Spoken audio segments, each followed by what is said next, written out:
The cold metal against my back was the first thing I felt. My head throbbed like I'd been hit by a freight train, and when I opened my eyes, the dim light above buzzed angrily, casting faint shadows on the caged walls around me. The realization hit like a sucker punch. I was locked in. My instincts kicked in, and I bolted upright, only to slam my head into something solid and immovable. "Watch it, idiot!" A familiar voice drawled from my right. I froze, my blood turning to ice. Roman. The name alone was enough to make my hands curl into fists.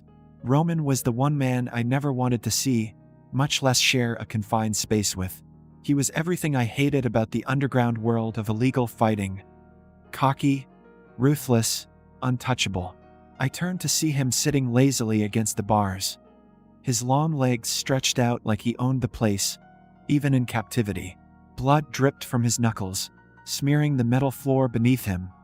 But his smug smirk was intact, as if he hadn't a care in the world. "What the hell is this?" I snapped, trying to steady my voice despite the way my head spun. "You tell me," Roman replied, tilting his head. "1 minute, I'm winning a fight, and the next, I wake up in this charming little prison cell. Oh, and look, I've got company. Lucky me." I ignored the jab and scanned the room. The cage was just large enough to stand in, though the ceiling was low. The only light came from a flickering bulb, and the faint sound of machinery hummed somewhere beyond the bars. "How are you so calm?" I asked, glaring at him. Roman shrugged, his smirk fading slightly. "Panicking won't get us out of here. You should try it sometime." I hated how nonchalant he sounded. Like this was just another day for him. Maybe it was. For me, though, this was a nightmare. "Stay on your side," I muttered, scooting as far from him as possible. "Relax. I'm not interested in getting any closer to you either," Roman replied, though the way his eyes lingered on me for a second too long made my skin crawl. I tried to ignore him, focusing instead on the bars and the faint patterns etched into the metal. My stomach churned. This wasn't just some random kidnapping. The design was too deliberate, too organized. "You don't seem surprised," Roman said, his tone almost bored. I glanced at him, narrowing my eyes. "And you do." He shrugged again, but this time there was a flicker of something in his expression. Wariness, maybe. "Let me guess. You think this is my fault, isn't it?" I shot back. "You've made plenty of enemies. Maybe one of them decided to send a message." Roman laughed, the sound low and bitter. "Right, because I'm the only one here with a target on my back. Face it, Elliot. If they wanted just me, you wouldn't be here." He had a point, though I hated admitting it. My hands clenched around the cold bars, my frustration mounting. Before I could respond, the sound of heavy footsteps echoed down the hallway. Roman stiffened beside me, his lazy demeanor replaced with sharp focus. A group of men approached, their faces obscured by masks. One of them unlocked the cage door and stepped inside, towering over us. "You'll do exactly what we tell you," the man growled, his voice distorted by the mask. "Refuse and you're dead." "Got it." I didn't move, my throat tightening. Roman, on the other hand, smirked. "Charming welcome. Let me guess, you want us to dance for you?" The man didn't respond, but his hand shot out, gripping Roman by the shirt and hauling him to his feet. Roman's smirk faltered as the man shoved him against the bars. "Talk again, and I'll make sure you regret it," the man hissed. Roman held his gaze for a long moment before nodding once. The man released him, then turned to me. I braced myself, but he simply gestured for me to stand. "We've got a job for you," he said, "and you don't get a choice." After the men left, leaving us with only vague threats and no real explanation, the silence in the cage was unbearable. I paced the small space, my mind racing. Roman, now sitting again, watched me with an expression I couldn't read. "You're wasting energy," he said finally. I stopped and glared at him. "What do you expect me to do? Sit here and wait for them to kill us?" "They won't kill us. Not yet. Anyway." His calmness infuriated me. "How can you be so sure?" "Because they need us for whatever job they're planning," Roman replied, his tone even. They wouldn't go to the trouble of capturing us otherwise. I hated that he made sense. For a while, neither of us spoke. The cage felt smaller with every passing minute, the air thick with tension. My thoughts were a jumbled mess of anger, fear, and something else I couldn't quite name. When Roman finally broke the silence, his voice was quieter, almost hesitant. "Are you okay?" I stared at him, caught off guard. "What? You've been rubbing your head," he said, nodding toward me. "Did they hurt you?" The question was so unexpected that I didn't know how to respond. Roman, of all people, asking if I was okay? It didn't make sense. "I'm fine," I muttered, turning away. "Sure you are," he said, but there was no sarcasm in his tone.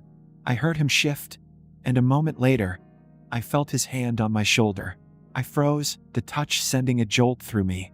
"Let me see," he said, his voice surprisingly gentle. I wanted to pull away, to snap at him, but something in his tone stopped me. Slowly, I turned to face him. His eyes met mine, and for a moment, the smugness was gone, replaced by something softer. He reached up, his fingers brushing against the side of my face. The touch was light, almost careful, and I hated how it made my heart race. "There," he said, pulling his hand back. "Just a scrape. You'll live." "Thanks," I muttered, though the word felt foreign on my tongue. Roman leaned back, the moment over as quickly as it had begun. I told myself it didn't mean anything, but the way my skin tingled where he'd touched me told a different story.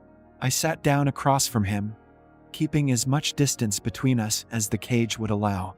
But no matter how far I moved, I couldn't shake the feeling that something had shifted between us, and I wasn't sure I liked it. The silence stretched between us, heavy and uncomfortable. I couldn't stop thinking about Roman's touch. It had been brief, but something about it lingered. My skin still burned where his fingers had grazed my face, as though he'd branded me with the simplest of gestures.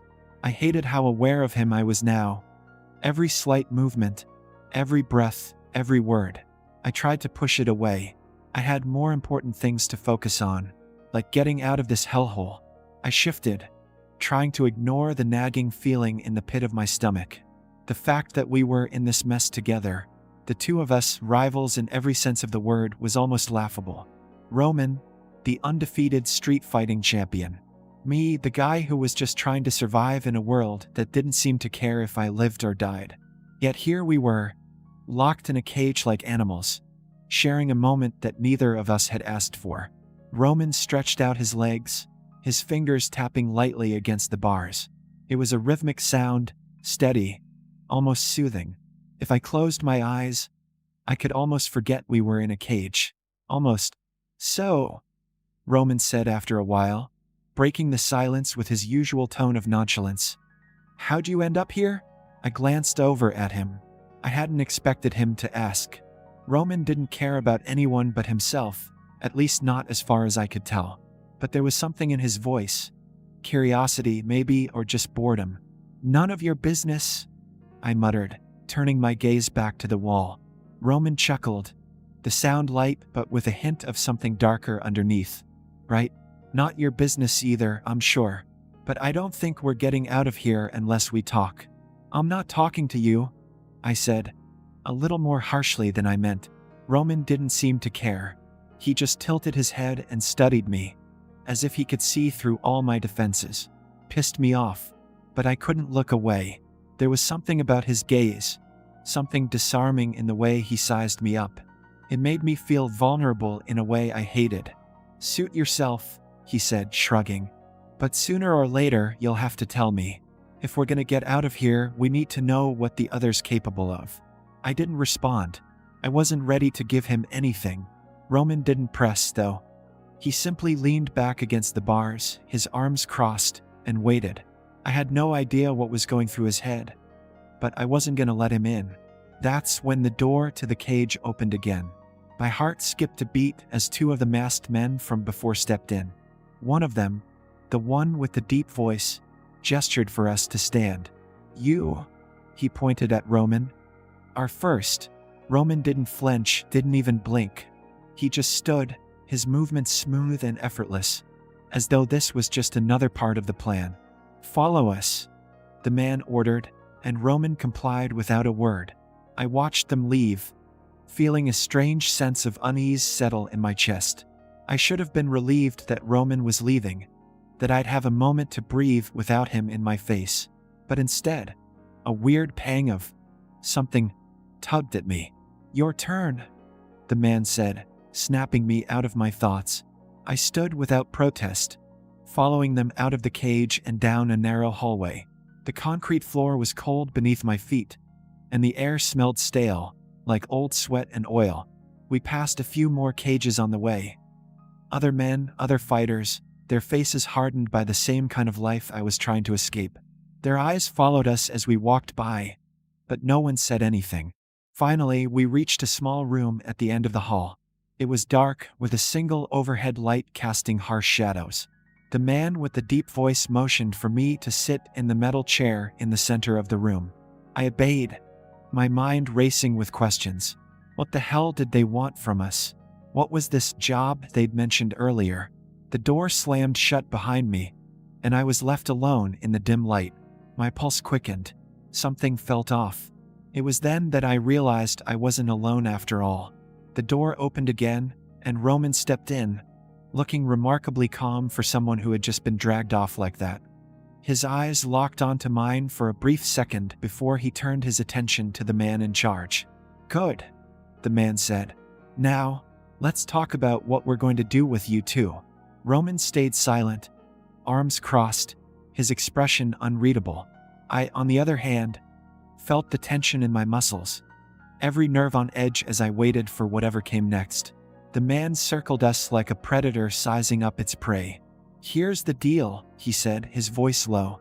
"You're both valuable assets. People want you dead, but we can protect you. If you do the job we assign you, we'll make sure you come out of this alive." "Job?" I repeated, unable to hide the skepticism in my voice. The man smiled, but it wasn't a friendly smile.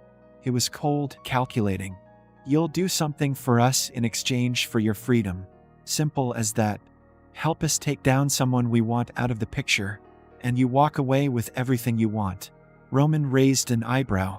"And if we don't? You die," the man replied bluntly. The words hung in the air, thick with threat. I clenched my fists, trying to suppress the growing panic in my chest. "Let's be clear," the man continued. "We're not asking for your loyalty.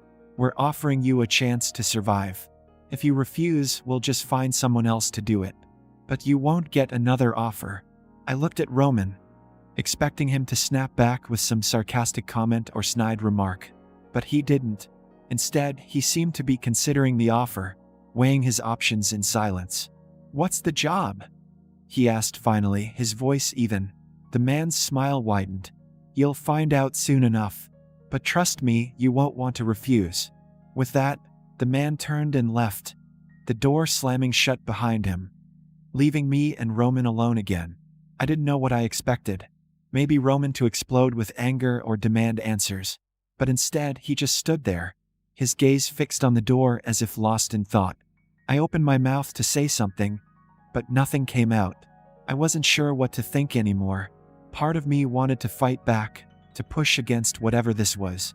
But another part of me knew that I had no choice but to play along. Roman finally spoke, his voice low. "We'll do it. We don't have a choice." I nodded, though something in me twisted at the thought. Was this really the only way out? Or had we just walked into something worse than we could imagine? For the first time since this whole mess began, I wasn't so sure about the answers. The next few days blurred together. We were moved from one cell to another, given barely enough food to keep us alive, and only the occasional instruction from the masked men. Roman remained as calm as ever, a steady presence in the chaos, but I couldn't shake the feeling that I was walking deeper and deeper into something I couldn't control. Every time I tried to think of a way out, Roman's words from before echoed in my mind. "We don't have a choice." It was true, wasn't it? Every option seemed worse than the last. I didn't want to admit it, but Roman was right. Refuse the job and we'd die. Play along and maybe we'd live to see the outside world again. But I wasn't sure if even that was a guarantee. I spent the first few hours after the conversation with the man in charge pacing, trying to find some sense of clarity in the overwhelming confusion. My mind kept racing, thoughts running in circles until I was dizzy with indecision. Roman didn't help by being so damn quiet. I wasn't sure if he was processing everything or if he just didn't care. When I caught him watching me again, his eyes sharp, like he was trying to figure me out, I snapped.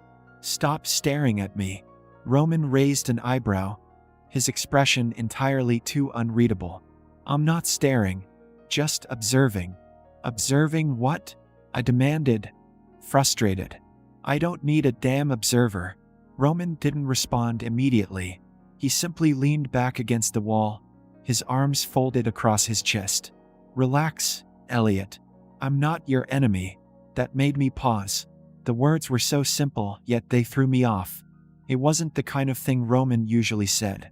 He was the kind of guy who thrived on tension on power plays. He didn't waste time with pleasantries. "Then why are we even here?" I shot back. "If you're not my enemy, then what the hell are you to me?" Roman's gaze softened, just for a second, before it hardened again. "A partner, I guess, whether we like it or not." The word partner lodged itself in my throat. There was no way in hell I was teaming up with Roman. He was my rival, my tormentor. He wasn't someone I could trust. But as the days passed, something started to shift. It wasn't that I trusted him, not exactly. But the tension between us started to change. He wasn't making things worse, at least not directly. We'd share a few words here and there, not much, but enough that I couldn't ignore the fact that we were starting to function together. Sort of. We were thrown together out of necessity, but that didn't mean I was comfortable with it. The awkwardness grew, especially when the guards would return with more instructions, more cryptic orders that only pushed us deeper into this twisted game. I began to hate the silence more than anything else. It felt suffocating, like the walls were closing in around me. Every time Roman looked at me, I wanted to scream, but I kept my mouth shut. He didn't deserve my anger, not really. But that didn't stop me from resenting him. He was too calm, too collected. Everything about him rubbed me the wrong way, and yet, I couldn't deny that I was starting to understand him a little better. Roman was a survivor. He'd been in this world long enough to know how to play the game. He wasn't going to let fear, or anger, or confusion control him. That's why, when the man with the deep voice returned one morning with a fresh set of orders, Roman didn't flinch. "We've got a job for you," the man said, his tone cold as usual. Roman stood immediately, his expression unreadable. I could barely stop myself from following his lead, though I hated the way my pulse quickened at the thought of whatever task they had planned for us. "We're taking you to the target today," the man continued. "You're both going to make sure the job gets done. Don't screw this up." I felt my stomach drop. "The target? What kind of job?" I asked, keeping my voice steady despite the unease building in me. "Just follow orders," the man said with a dismissive wave. "The less you know, the better." I didn't have the luxury of arguing. Roman was already walking toward the door, his movements smooth and practiced, like he had done this 100 times before. I followed him without a word, my mind a whirlwind of conflicting emotions. We were led down the same narrow halls, the same dark corridors, the same cages. Only this time, there was something different in the air. Felt heavier, like we were walking into something that could change everything. Roman didn't speak, and I didn't either. The only sounds were the footsteps of the guards and the faint buzz of the lights above us. I couldn't stop myself from glancing over at him once more. He looked like he belonged here, like this was just another day at the office for him. I hated that I didn't feel that same sense of control. The door to the target's room opened, and we were shoved inside. The man in charge was already there, waiting with another figure. The man was tall, his features hidden beneath a mask, but there was no mistaking the sense of authority that radiated from him. He had the look of someone who had power, and it wasn't the kind of power I wanted to mess with. "Here's the deal," the man said, his voice low but firm. "You'll do everything you're told. We don't care how you do it, just get it done. Understand?" I nodded, though my stomach twisted. Roman, as usual, was unfazed. Understood. The man smiled, but it wasn't a nice smile. It was the kind of smile that made my skin crawl. Good. Let's begin, he said, gesturing to the target, who stood silently at the far end of the room. My heart started to race as the reality of the situation sank in. This was it. We were actually going to kill someone. Roman turned to me, his expression serious for the first time in days. You ready? He asked quietly. I wasn't sure if I was ready, but I didn't have a choice. Let's just get it over with, I muttered, swallowing hard. The man stepped forward, giving us a sharp look. Move. And just like that, we were thrust into the chaos. The room was cold, too cold for what was about to happen. The fluorescent lights hummed overhead, their buzzing louder than the silence between me and Roman. The target, a tall man with dark eyes and an expression that screamed danger, stood motionless at the far end of the room. His hands were shackled to the wall, his body tense, but he didn't seem afraid. He didn't even look at us. He was waiting.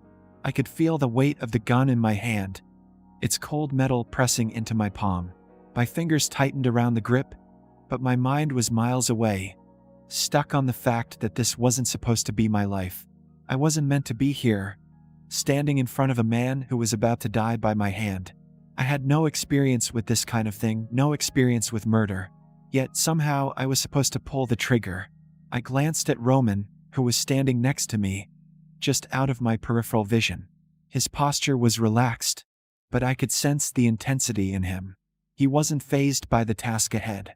This was just another job, another day in the life of someone like him. I hated him for it. I took a shaky breath, trying to steady myself.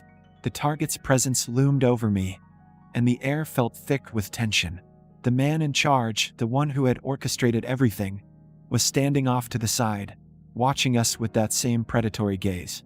Get it done, he said simply, his tone making it clear that this wasn't a request. I swallowed hard, my throat dry, and turned my focus back to the target. He was still silent, still unmoving, as though he had already accepted his fate. Roman stepped forward first, his movements fluid, calculated. He wasn't hesitating. He wasn't questioning. He was just doing it. I told you not to screw this up, the man in charge muttered under his breath, but I couldn't tell if it was directed at Roman or me. Roman's voice cut through the quiet room. It's done. I didn't move. The gun in my hand felt heavier now, and I could feel my heartbeat in my throat. The air around me seemed to close in, suffocating. I wasn't ready for this. I couldn't do this. Elliot, Roman said, his voice low but firm. We're in this together.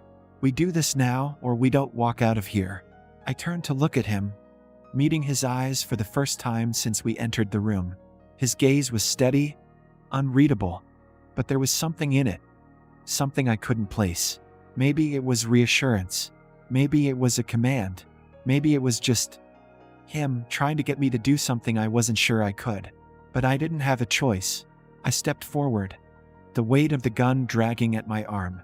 Roman's presence was beside me, just close enough that I could feel the heat of his body. But I didn't look at him. Couldn't.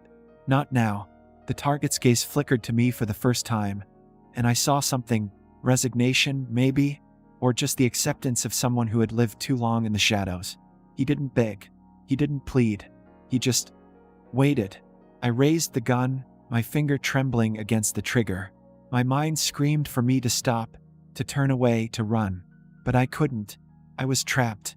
The man in charge was watching, Roman was waiting, and the target, his life was in my hands. It wasn't supposed to be like this. Do it, Roman said again, his voice quieter this time, but still firm. I swallowed, forcing myself to focus on the task at hand. The weight of the gun in my hand was unbearable, and for a moment, I wondered if I could even pull the trigger. Then I heard it, a faint sound, barely audible over the rush of blood in my ears. A shift in the air, a movement behind me. Before I could react, the sound of a gunshot rang out, louder than I ever expected. The world seemed to stop. My heart skipped a beat. My fingers were still wrapped around the gun, but I hadn't fired it. Roman had. I turned to him, my chest tight with disbelief. He had shot the target. It wasn't me. It wasn't my decision. He had taken it from me, as if he knew I couldn't do it. I was left standing there, the gun still in my hand, the target's body crumpling to the ground in a pool of blood. The man in charge stepped forward, satisfied with the outcome, but I could barely breathe. Roman looked at me, his expression unreadable. "You don't have to do everything," he said quietly, as if sensing the storm brewing inside me. "You just need to survive." I felt the weight of his words settle over me, but it didn't make me feel better. It didn't make it easier. The man in charge spoke again, his voice snapping me out of my daze. "Good. Now, get rid of the body." My stomach turned at the thought. I couldn't look at the target anymore, not with his lifeless eyes staring at me. But I knew what needed to be done. The blood, the mess, it had to be cleaned up. Roman stepped forward, his movements fluid and efficient.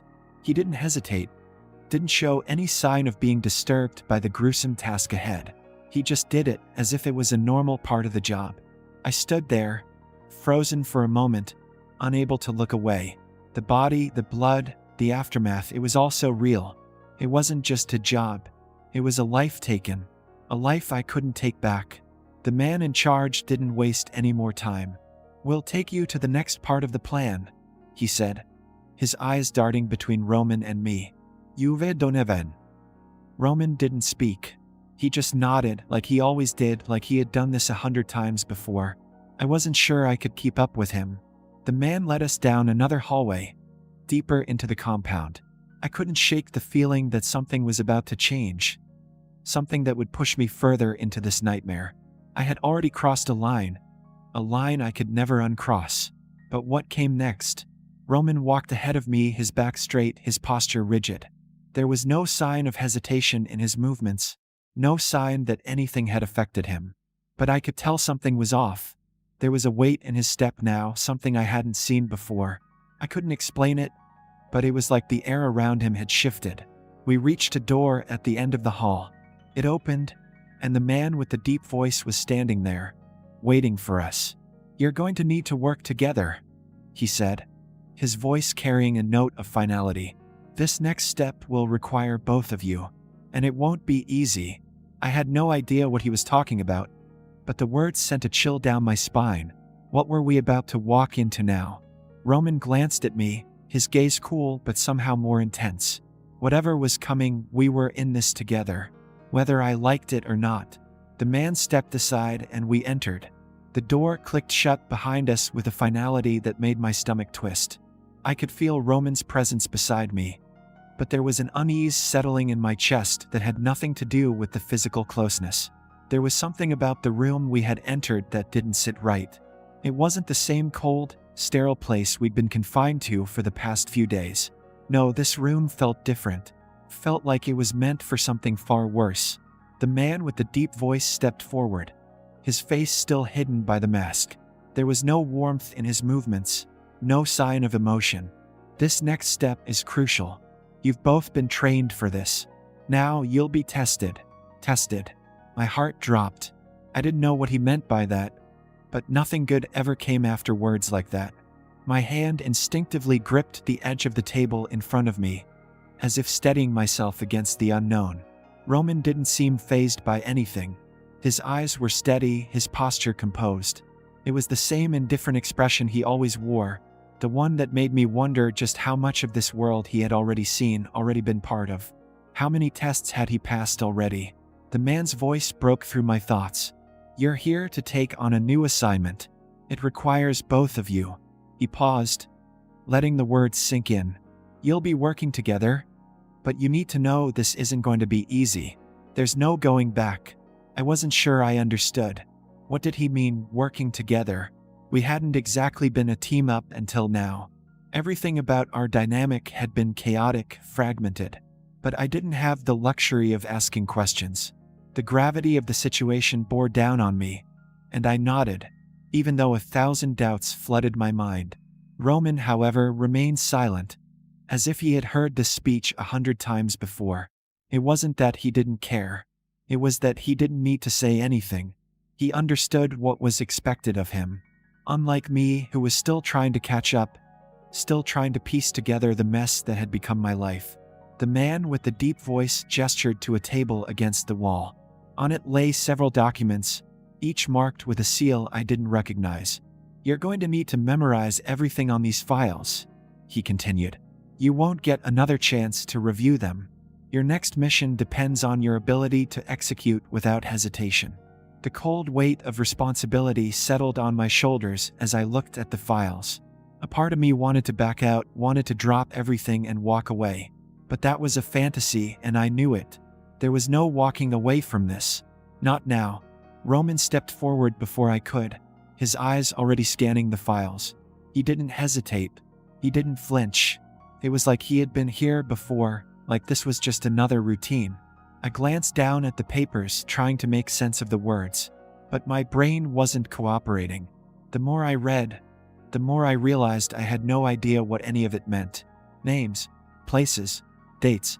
Nothing was familiar, nothing felt real. I couldn't keep up with the pace of Roman, who was already moving on to the next page, his gaze fixed. "You'll need to memorize everything before the next briefing," the man said again, his voice like a whip crack in the silence. "Time is of the essence." Roman didn't respond, just kept flipping through the papers with methodical precision. There was no panic, no hesitation. He had the ability to compartmentalize everything around him, to shut out the noise and focus. I envied him for it. I hated him for it. But I also realized that if I didn't start acting like him, I wouldn't survive. I forced myself to focus. The words on the page started to come together in fragments, but they didn't make sense. This was bigger than I had imagined. Bigger than just the two of us. The task, whatever it was, involved powerful people. Dangerous people. There was no way out of this. Roman glanced at me, and for the first time, I saw a flicker of something in his eyes. Something almost like pity. He didn't say anything. He didn't need to. I forced myself to keep reading. If I was going to make it through this, I had to do it. There was no other choice. As I scanned the documents, I couldn't shake the feeling that we were being pushed into something we didn't fully understand. I could feel the pressure building, not just from the task at hand, but from the way Roman was so completely unshaken by it all. How did he do it? How could he remain so unaffected by the blood on our hands, by the death we had just witnessed, and now by whatever came next? The man with the deep voice spoke again, his words cutting through the air like a blade. "The next stage will require you to work together even more closely, and there will be complications. Things won't go as planned." I wanted to ask what he meant by that, but I already knew. Nothing ever went as planned in this world. Every step we took felt like it was leading us deeper into something I couldn't escape. "Prepare yourselves," he said, and with that, he turned and walked out of the room, leaving Roman and me alone with the weight of what was to come. The silence that followed was suffocating. I could hear my heartbeat in my ears, feel the sweat on my palms. My mind raced with questions I couldn't answer, fears I couldn't quiet. I wasn't sure what to expect next, but I was starting to realize that nothing about this was going to be easy. Roman didn't move. He stood by the table, still looking at the papers. I knew he wasn't going to give me any answers. He wasn't the type to offer comfort or explanations. If anything, he probably saw me as a liability, someone who would slow him down. But there was something else in the air now, something I couldn't quite place. The tension between us had shifted, become more fragile, like a wire stretched too tight, ready to snap at any moment. Roman finally looked at me again, his expression unreadable. "This is the point of no return," he said quietly, his voice almost softer than I had ever heard it. "After this, there's no going back." I couldn't tell if he was warning me or just stating the truth. Either way, the words lingered in the air, heavy with meaning. I swallowed, trying to steady my racing heart. "What happens now?" Roman didn't answer right away. He just looked at me for a long moment, his gaze piercing, before he turned back to the papers in front of him. He seemed to be lost in them, as if they held the key to everything, as if memorizing every detail would somehow make it easier. But I knew it wouldn't. I didn't know how much time had passed, but it felt like hours before the door opened again, and the man with the deep voice stepped back into the room. This time, he wasn't alone. Another figure entered behind him, someone I didn't recognize, dressed in a suit that screamed power. "The next phase starts now," the man said, his tone final.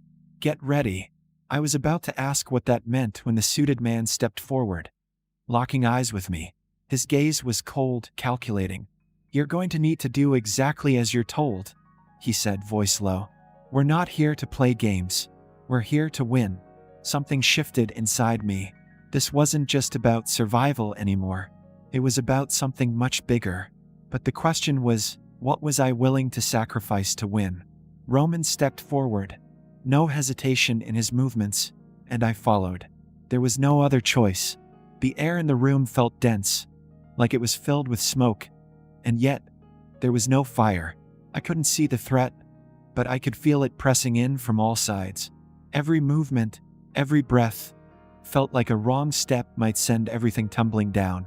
I glanced at Roman beside me, his silhouette barely visible in the low light. His presence, usually a source of unshakable strength, now only made the weight on my chest heavier. There was something about the silence between us, something different. It wasn't like before when we were merely two parts of a mission. This was something more personal. The question that had been echoing in my mind for days had finally found its voice. "What are we really doing here?" The suited man who had entered with the deep-voiced man stood at the far end of the room, his sharp eyes trained on me. It was as if he were assessing me, measuring my worth for the next task. His gaze didn't waver, and neither did Roman's. Both were calm, unbothered by the pressure that was suffocating me. I took a deep breath, trying to push back the panic rising in my throat. I couldn't let them see how much I was unraveling. I had no choice but to push through, even if it felt like I was standing on the edge of a cliff. "Everything changes now," the suited man said, his voice low and commanding. "We're close to the endgame. You've done your part so far, but now you need to make a decision. It's time to pick a side." A side? The words echoed in my head, and for the first time, the reality of my situation hit me fully. I wasn't just a bystander. I wasn't a victim of circumstance. I was being forced to choose, to align myself with whatever they were planning or step away and lose everything. But there was no stepping away anymore. Once I had stepped into this world, there was no out. The lines had blurred. There was no innocent version of myself left to return to. Roman didn't say anything at first, but I could feel his eyes on me, waiting for me to react, waiting for me to choose. But I couldn't. How was I supposed to make a decision when I barely understood the stakes? The man who had been silent all this time, who had orchestrated our every move, finally spoke. "The world you're part of now is not black and white. This messy, dangerous, and ruthless. There is no morality here. There is no justice. There is only power. Power." The word hung in the air like a promise. Promise I didn't want to accept, but one that seemed impossible to avoid. What had I become? I looked at Roman again, searching his expression for some clue, some sign that he was as lost as I was. But he remained unreadable, his eyes focused on the man in the suit. He wasn't giving me an answer, and why should he? He had made his choice long ago. Roman had never been afraid to take what he wanted, and I was beginning to realize that was part of the reason I resented him. The suited man moved closer, his footsteps heavy against the floor, each one echoing like a countdown. "This is your final test," he continued. "You'll need to decide what you stand for. Your choices will determine who you are and what you become." I wasn't sure I could take it anymore, the pressure, the weight of these decisions. I was losing myself in the chaos. There was no clear right answer, but there was one thing I knew for sure. I couldn't do this alone. I didn't trust Roman completely, couldn't, but he was the only thing in this world that felt even remotely stable. The suited man stopped in front of us, his eyes sweeping over both of us with deliberate cruelty. "Make your choice." The words felt like a threat. I could feel my heart racing as the weight of it all settled on my chest. I had no idea what I was supposed to do. Roman had played this game for longer than I had. He knew the moves, the rules, the strategies, but I was still trying to figure out how to even play. How could I make a decision when I couldn't even see the full board? "I don't want to be a part of this anymore," I blurted out, the words slipping out before I had a chance to filter them. The silence that followed was deafening. Roman's gaze shifted to me, his expression unreadable. My stomach churned. I had said it, and now I couldn't take it back. The words hung in the air, heavy and final. There was no easy way out. No matter how much I wanted to leave, to walk away from this mess, I knew it wasn't possible. The man in the suit just stood there, staring at me, waiting for me to retract it, waiting for me to back down. But I didn't. I stood firm, my gaze locked with his. The man didn't seem angry. He didn't seem surprised. But I could see something in his eyes. Amusement, maybe, or contempt. Either way, it didn't matter. What mattered was that Roman had heard me. He had seen the crack in my facade. Roman didn't speak immediately, but his eyes never left mine. His gaze was like a burning brand, intense, searching, and for the first time I felt as though he could see all of me. The parts one was trying to hide, the parts one was trying to bury. He knew what I was feeling, what I was afraid of, but he never showed a hint of emotion. "Not yet. I don't think you understand what you're saying," the man with the deep voice said, his tone laced with a strange, calm authority. "There's no easy way out of this. You're either in or you're out. And once you're out, there's no coming back. Are you sure you want to make that choice?" The question hung in the air. The gravity of it was suffocating. There was no undoing what had already been done. No walking away without consequences. Roman finally spoke, his voice low but certain. "He's not ready yet." The words stung more than I expected. I didn't want to hear that. I didn't want him to decide for me. But it was clear that Roman had already made up his mind. He knew exactly what side he was on, and he wasn't going to let me falter, not without pulling me back into the fold. "Then let him decide," the suited man said, almost dismissively. He motioned to me. "We'll give him time." Roman didn't argue. He just stood there, silent and unwavering. I had seen him in countless situations before, facing down enemies, walking into danger without breaking a sweat. But this time, he wasn't the one who was on trial. He was me. This time, it was me who had to decide what kind of person I was going to be.